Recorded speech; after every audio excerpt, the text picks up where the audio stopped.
Soldiers of the Ukraine's Defense Intelligence International Legion performed the haka, a Maori ritual dance, to honor their fallen comrade, New Zealander Dominic Aeblen. According to the Ukraine's Defense Intelligence, Aeblen, whose nom de guerre was Tolkien and was of Maori descent, was killed in combat near Vuhledar, Donetsk region in August 2022. According to Associated Press, his body was returned to the Ukrainian side only recently. His coffin was covered with both New Zealand and Ukrainian flags, and he was honored with 2 medals, the GUR Award, Ukraine Above All, as well as the Medal for Military Merits, in recognition for his service in Ukraine. The official statement says Aeblen, 28, was a professional soldier in his native New Zealand, had participated in the war in Iraq and joined the International Legion in 2022.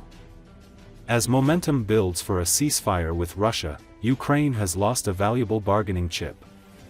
The war-torn country only holds about 30% of the Russian land it had seized in a surprise attack in August, and its forces are in retreat after a rapid near defeat in the city of Sudza. The Ukrainian army on Thursday was trying to quickly build up defensive lines near the border to prevent Russia from turning its assault on Sudza into a launchpad for advancing into northeastern Ukraine. Russian President Vladimir Putin said Thursday that he agrees in principle with a U.S. proposal for a 30-day ceasefire in Ukraine, but that the details still need to be worked out. Putin made the remarks just hours after the arrival of President Donald Trump's envoy in Moscow.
French President Macron on Tuesday met with army chiefs and military representatives from over 30 countries in Paris for talks on creating an international force to deter future Russian aggression once a ceasefire is established.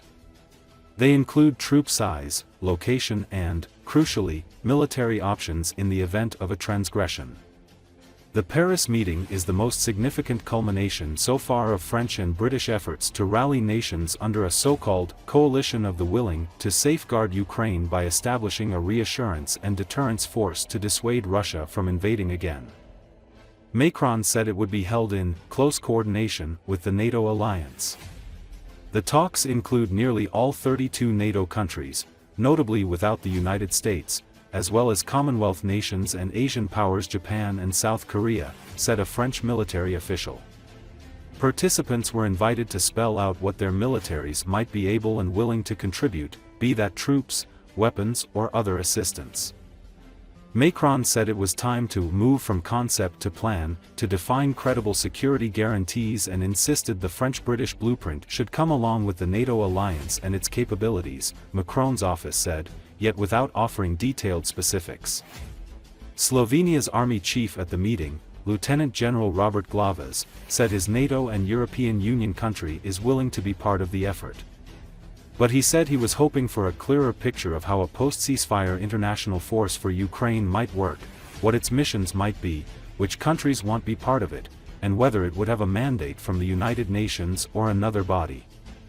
The French and British-led effort to reassure Ukraine and help protect it from any renewed Russian aggression if it agrees to a ceasefire comes as Kyiv is under intense pressure from US President Donald Trump to engage in peace talks. Senior officials from Ukraine and the United States opened separate talks in the Saudi city of Jeddah on Tuesday focused on halting the full-scale invasion that Russia launched in 2022. Western and Ukrainian officials said there is no definitive plan for military options yet.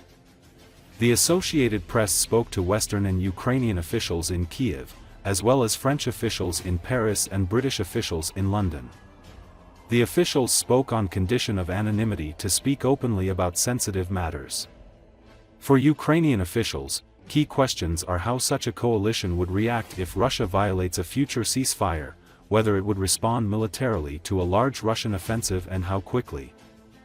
Ukrainian President Volodymyr Zelensky has welcomed the proposal but expressed skepticism, telling Associated Press in an interview in February that foreign troops alone would not be a sufficient guarantee of security for his country, and that such a plan should be backed up by weapons from the US and Europe, and support for Kyiv to develop its own defense industry. Diplomats are discussing, military officials are discussing, but we still don't have real proposals, said a senior Ukrainian official. The talks are not in the first stage, we did a lot in the first stage, but we still don't have a real solid approach.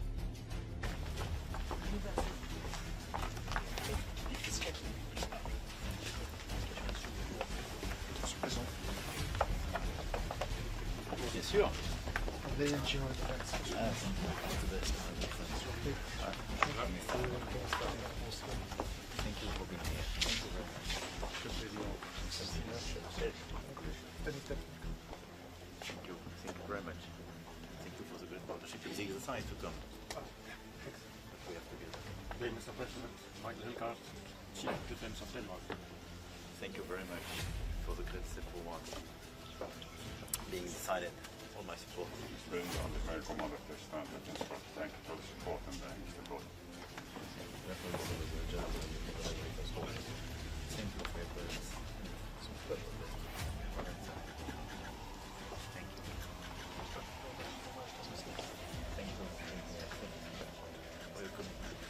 Mr. President, your rapporteur on partnership for defense.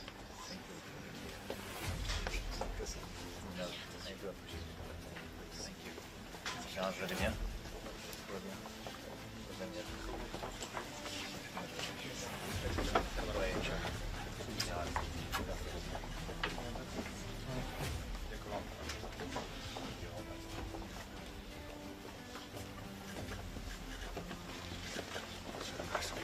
How are you? Thank you for your President said, thank you for being here. Great. I agree.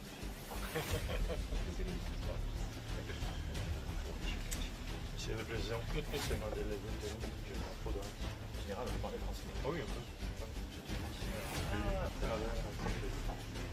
Très bien, information. Merci beaucoup.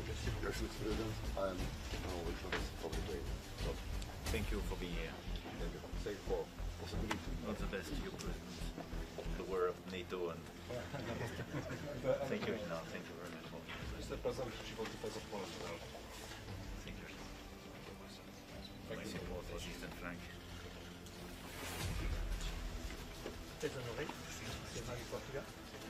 J'étais juste nouveau chez vous il y a quelques jours. C'était formidable. Merci. Julian Vlad, from Chief of Defense Staff. It's a great pleasure for listening to us and also thank you for your nation contribution for You can count on us.